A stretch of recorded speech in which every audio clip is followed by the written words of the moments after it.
মৌলির চক্রান্তের সমস্ত প্রমাণ দাদুর হাতে তুলে দিল অনিরুদ্ধ। ভয় পেয়ে গেল মৌলি। হ্যাঁ বন্ধুরা, এমনটাই দেখা যাবে, তাই সম্পূর্ণ জানতে ভিডিওটিতে লাইক দেওয়া, চ্যানেলটি সাবস্ক্রাইব করে দেখতে থাকুন। গল্পের শুরুতে দেখা যাবে ঠাম্মি আর মৌলির কথার মাঝখানে অনিরুদ্ধ চলে আসে আর এসেই বলে, কি এন্ড হওয়ার কথা বলছো ঠাম্মি? তখন তো ঠাম্মি আর মৌলি ভয় পেয়ে যায় আর মৌলি বলে, তুমি এখানে? তখন অনিরুদ্ধ বলে, হ্যাঁ, গুন্ডা কে হায়ার করেছিল সেটা জানতে এসেছি। তুমি নাকি ঠাম্মি? তখন তো মৌলি আর ঠাম্মি ভয় পেয়ে যায় আর বলে, কি বলছো তুমি? এসব কেমন কথা? তারপর অনিরুদ্ধ বলে, হ্যাঁ, আমি তো সেই কথাটাই জানতে এসেছি। তখন মৌলি বলে, কি যে বলো না, এখন বাণীর উপর হামলা হয়েছে বলেই তুমি আমাদেরকে সন্দেহ করছো, তাই না? তোমার মনে হচ্ছে যে আমরা আমরা এরকম একটা কাজ করতে পারি? তখন অনিরুদ্ধ বলে, আচ্ছা, বাণীর উপর যে হামলা হয়েছে, কোথায়? আমি তো কিছু বলিনি। তাহলে তোমরা কি করে জানলে বলো তো? তখন ঠাম্মি বলে, ওই আর কি, ওই বুঝতে পারলাম তুমি তো এখানে দাঁড়িয়ে আছো, নিশ্চয়ই তাহলে বাণীর উপর হামলা হয়েছে। তোমার উপর হলে তো আর তুমি এখানে দাঁড়িয়ে থাকতে না, তাই না? মিষ্টি করে সেটাই বলার চেষ্টা করেছিলাম। তখন অনিরুদ্ধ বলে, আমি তো কোনো হামলার কথাই বলিনি। তাহলে তোমরা কি করে ধরে নিলে যে হামলা হয়েছে বা কেউ বাণীর উপর হামলা করেছে? আমি তো কোনো কিছু এখানে উল্লেখ করিনি। তখন মৌলি আর ঠাম্মি দুজনেই ফেঁসে যায়। তখন অনিরুদ্ধ বলে, আসলে তাহলে আমি ঠিকই গেস করেছিলাম, তাই না? তখনই সেখানে বাণী চলে আসার এসেই বলে, মিস্টার চ্যাটার্জি, আপনি কেন এখানে এলেন বলুন তো? শুধু শুধু কাউকে প্রমাণ না পেয়ে সন্দেহ করা যায় না, জানেন না? চলুন এখান থেকে। তখন মৌলি বলে, ও আচ্ছা, তুমিও চলে এসেছো, তাই না? প্রথমে এই যে অনিরুদ্ধর কাছে আমাদের নামে অনেক কথা বলে আগুন লাগিয়ে দেবে, তারপরে জলের ছিটা দিয়ে দিয়ে সেটাকে নিভানোর চেষ্টা করবে, ভালো সাজার চেষ্টা করবে, তাই তো? তোমার কাহিনীটাই এটা। তখন মৌলি মনে মনে বলে, সর্বনাশ, ওই ভিডিওটা ওদের হাতে পড়া যাবে না। তখনই দেখা যাবে বাণী বলে, দেখুন মিস্টার চ্যাটার্জি, এখান থেকে চলুন। এই বলেই টেনে অনিরুদ্ধকে নিয়ে চলে যায় বাণী। তখনই মৌলি ভয় পেয়ে যায়, বলে, গ্র্যান্ডমামি, এবার কি করব? আমরা কিন্তু কিছুতেই ফাঁসলে চলবে না। আমার তো এখন ভয় করছে। তুমি বলো না, তুমি যা বলবে আমি তাই করব। ওই বাণীকে না আমি অনিরুদ্ধের সামনে দেখলেই না গলা টিপে দিতে ইচ্ছে করে। তখন ঠাম্মি বলে, না না দিদি ভাই, এ কথা বলো না। এরকম করতে গেলে তারপরে যদি বাণী উল্টো তোমাকে গলা টিপে ধরে, তখন কি হবে তুমি বুঝতে পারছো? না না, আমার দিদি ভাইয়ের গলাটা কত সুন্দর, কত নরম। না, এটা করলে হবে না। তখন মৌলি বলে, এই জন্যই তো আমাদের কিছু একটা করতে হবে, প্ল্যান করতে হবে। তখনই বিদ্যুতের কথা মনে পড়ে মৌলির আর বলে, পেয়েছি, বিদ্যুৎকে বিদ্যুৎকে আমাদের কাজে ইনভলভ করব। এবার অনিরুদ্ধকে আমি অফিসে ব্যস্ত রাখবো আর বিদ্যুৎ তানিয়াকে কিডন্যাপ করে নিয়ে যাবে। তাহলে ব্যাস শেষ খেলা। ওইদিকে বাণী তানিয়াকে ওষুধ খাওয়াতে থাকে। তারপর অনিরুদ্ধ আসে বলে, মাম্মাম, তুমি ড্রয়িং গুলো দেখাবে না? তখন তানিয়া বলে, হ্যাঁ দেখাবো তো। তারপরেই ড্রয়িং গুলো দেখাতে থাকে তানিয়া। তখন অনিরুদ্ধ বলে, বাহ প্রিন্সেস, খুব সুন্দর হয়েছে। তখনই বাণীর মনে পড়ে যায় যে তানিয়া ওকে ড্রয়িং করার কথা বলেছিল, কিন্তু ও সাহায্য করতে পারেনি। তখনই অনিরুদ্ধ চোখে কিছু একটা পড়ে আর তানিয়া অনিরুদ্ধর চোখে ভাব দিয়ে দেয়। তখন অনিরুদ্ধ তানিয়ার দিকে তাকিয়ে থাকে আর বলে, প্রিন্সেস, আমি একদম ঠিক হয়ে গেছি। আমার চোখে না আর কোনো ব্যথা নেই, তুমি আছো তো। সেই জন্যই আমি একদম ভালো আছি, আমার প্রিন্সেস। এই বলেই তানিয়াকে জড়িয়ে ধরে অনিরুদ্ধ, যা দেখে বাণী খুব খুশি হয়ে যায়। অন্যদিকে ঈশানী ঈশানী নিজের পছন্দের রোল রুটি খাচ্ছিল। তখনই মৌলি চলে আসে আর এসেই ঈশানীকে জড়িয়ে ধরে। তখন ঈশানী বলে, মৌলি, এরকম ভাবে কেউ ধরে ভয় পেয়ে গেছিলাম তো। তখন মৌলি বলে, মা, তুমি না এখন আমাকে আর ভালোই বাসো না। ছোটবেলায় আমি যখন তোমাকে আর ড্যাডকে এরকম ভাবে ধরতাম, কই তুমি তো হাসতে ভয় পেতে না? তখন ঈশানী বলে, তখন তো তুমি ছোট ছিলে মৌলি, তখন তুমি আমাদের সঙ্গে কত গল্প করতে, কত কথা বলতে। এখন তো তোমার সময়ই নেই। তখন মৌলি বলে, আমার মায়ের আমার উপর রাগ হয়েছে, তাই তো? ঠিক আছে, এখন থেকে আমি অফিস থেকে ফিরেই তোমাদের সঙ্গে গল্প করব, ঠিক আগের মতো। তাহলে হবে তো? তখন ঈশানী বলে, বাবা, আজকে হঠাৎ করে আমার মেয়েটার আবার কি হলো? কি হয়েছে তোর? তখন মৌলি বলে, না মা, তোমরা ছাড়া আমার কে আছে বলো তো? আমি তোমাদের একমাত্র মেয়ে। আচ্ছা মা, এটা কি খাচ্ছ তুমি? তখন ঈশানী বলে, তোর এটা ভালো লাগবে না, তুই খেতে পারবি না। তখন মৌলি বলে, আমি খেতে পারবো, দাও না। তখন মৌলি খাওয়ার নাটক করতে থাকে। তখন ঈশানীর মনে পড়ে যায় বাণীর খাওয়ার কথা আর নিজেই খুব খুশি হয়ে যায়। তখনই মৌলির হঠাৎ করেই বাজে লাগলে কাশি দিতে থাকে। তখন ঈশানী বলে, বললাম না তুই এটা খেতে পারবি না, তোর জন্য আমি জল নিয়ে আসছি, দাঁড়া। এই বলে জল আনতে গেলেই তখনই মৌলি ফেলে দেয় আর বলে, কি জঘন্য খেতে, এটা নাকি ভালো খেতে, অসহ্য। ওইদিকে অনিরুদ্ধ অফিস যাবে। তখন বাণী বলে, মিস্টার চ্যাটার্জি, কাগজপত্রগুলো তো নিলেন না? এগুলো তো নেওয়ার কথা ছিল। আমি না খেয়াল করছি মিস্টার চ্যাটার্জি, কদিন ধরেই আপনি নিজের ইচ্ছেতে অফিসে যাচ্ছেন না, যেতে হবে তার জন্য যাচ্ছেন, তাই তো? তখন অনিরুদ্ধ বলে, কি করবো বাণী, যে অফিসে আমার কথার কোনো মূল্য নেই, সে অফিসে আমি গিয়ে কি করবো বলো তো? আমার না কোনো রকম কোনো ডিসিশনের মূল্য নেই। আমাকে কেউ জিজ্ঞাসাও করে না ইনফেক্ট কোনো কিছু করার আগে। যেখানে এই কাগজগুলো জমা দিতে আমি গিয়েছিলাম, জমাও পর্যন্ত নেয়নি। হ্যাঁ, ঠিক আছে, অফিসের অনেকগুলো রুলস থাকে, তারপরেও। তখন বানি বলে, "দেখুন, আপনাদের ২ পরিবারের রিলেশনটা তো অনেক ভালো ছিল।" তখন অনিরুদ্ধ বলে, "হ্যাঁ, আমরা ২ পরিবার একসঙ্গে থাকতাম। কত আনন্দ করতাম। এমনকি ওয়ার্ল্ড কাপও দেখতাম একসঙ্গে বসে। কিন্তু সেই দিনগুলো না যেমন একদম হারিয়ে গেছে। এখন আর ২ পরিবারের মধ্যে কোন রকম কোন বন্ডিং নেই।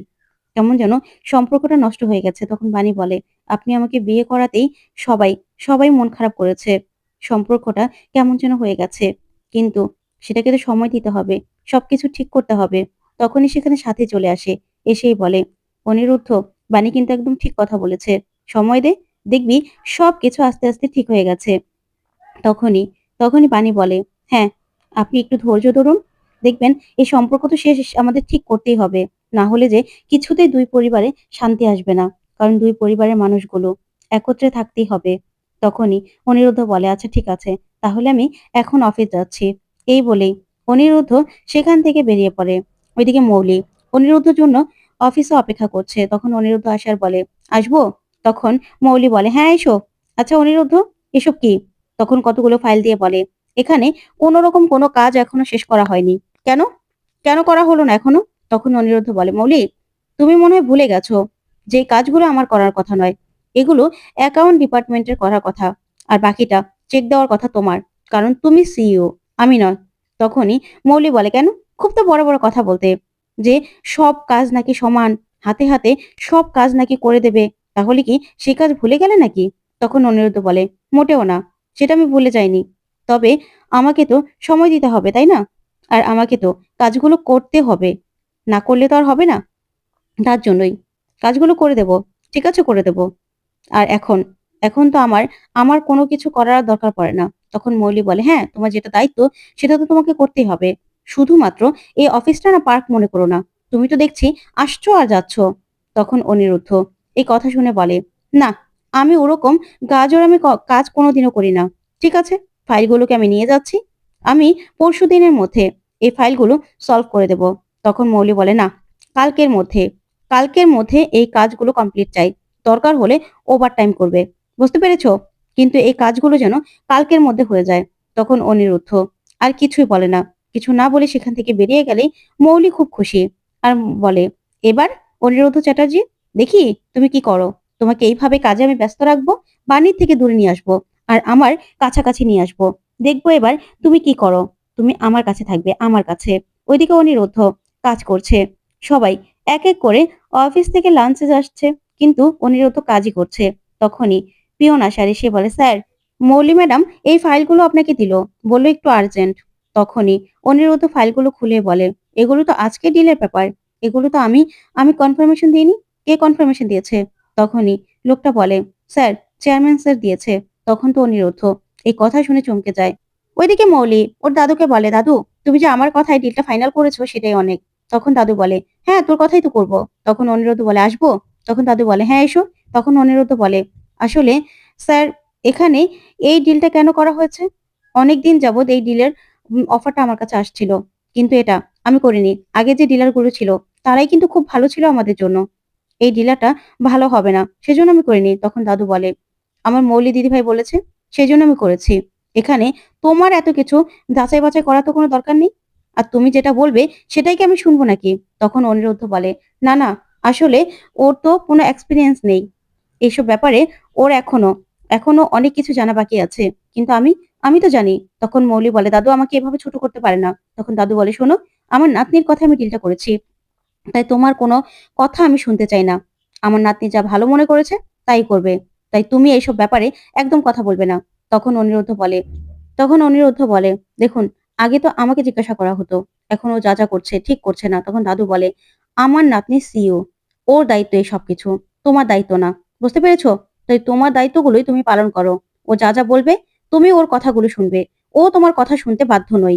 তখন এই কথা শুনে অনিরুদ্ধ কিছুই বলে না। তারপর পিয়ন স্যার এসেই বলে, "স্যার, বানি ম্যাডাম এসেছে।" তখন বানি খাবার নিয়ে আসলেই মৌলি এসে রেগে যায় আর বলে, "তুমি এখানে কি করছো? তুমি কাজে কেন ডিস্টার্ব করছো?" তখন বানি বলে, "আমি কোনো কাজে ডিস্টার্ব করতে চাই না।" তখন মৌলি বলে, "কাজে তো ডিস্টার্ব করছোই। যখন তখন ফোন করছো, যখন তখন এখানে চলে আসছো। তখন অনিরুদ্ধ বলে, মৌলি, ও আমার স্ত্রী। আর ও যখন তখন আমাকে ফোন করবে। আমার খবর নেবে, আমার জন্য খাবার নিয়ে আসবে। তাতে তুমি কথা বলার কে? আমার পার্সোনাল ব্যাপারে একদম ইন্টারফেয়ার করার চেষ্টা করবে না। বুঝতে পেরেছো? তাই তুমি এসব নিয়ে কথা বলবে কেন? আমি আমার পার্সোনাল জীবন নিয়ে কথা বলার কাউকে কোনো রকম কোনো রাইট দেইনি। এখানে আমার বউ আসবে। তাতে কারো কিছু বলা থাকতে পারে না। তখন দাদু বলে, কেন? পার্সোনাল, প্রফেশনাল দুইটাই তো তুমি গুলিয়ে ফেলছো অনিরুদ্ধ। তখন অনিরুদ্ধ বলে, কেন দাদু? তখন দাদু বলে, হ্যাঁ, তোমার বউ এসে এখানে কাজে ডিস্টার্ব করবে আর সেটা আমার নাতনি বলতে পারবে না? তখন অনিরুদ্ধ বলে, কোথায় দাদু? এখানে তো এরকম কোনো নিয়ম নেই যে কোনো এমপ্লয়ের বাড়ির লোক আসতে পারবে না। আমার আমার ওয়াইফ আসবে। সেটাতে তো কোনো সমস্যা নেই। নাকি আমার জন্য নতুন নিয়ম করা হয়েছে? তখন দাদু বলে, এটা কেমন কথা? তোমার জন্য কি রুলস পাল্টাতে হবে নাকি? তখন অনিরুদ্ধ বলে, কেন? আলাদা আলাদা রুলস হবে? তখনই বাণী বলে, দাদু, আমি না এখানে আসতে চাইনি। আসলে আমি খাবারটা ওনাকে দিয়েই চলে যাব।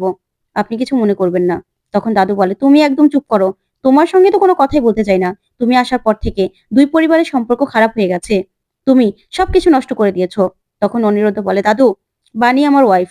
আমি কোনো রকম কোনো অসম্মান আমার ওয়াইফের সহ্য করব না। তখন দাদুর সঙ্গে আর অনিরুদ্ধর সঙ্গে খুব লড়াই লেগে যায়। তখন বানি বলে, আসলে দাদু, আমি না শুধুমাত্র শুধুমাত্র ওনাকে খাবারটাই দিতে এসেছিলাম। আর কিছুই না। আপনার কাছে আমি হাত জোড় করে বলছি, ওনাকে ভুল বুঝবেন না। তখন অনিরুদ্ধ বলে, না, একদম হাত জোড় করে বলবে না। তোমার তো এখানে কোনো দোষ নেই। এটা যা করেছো তুমি একদম ঠিক করেছো। তোমার রাইট আছে এখানে আসার। এখানে অন্য কেউ এই নিয়ে কথা বলতে পারে না।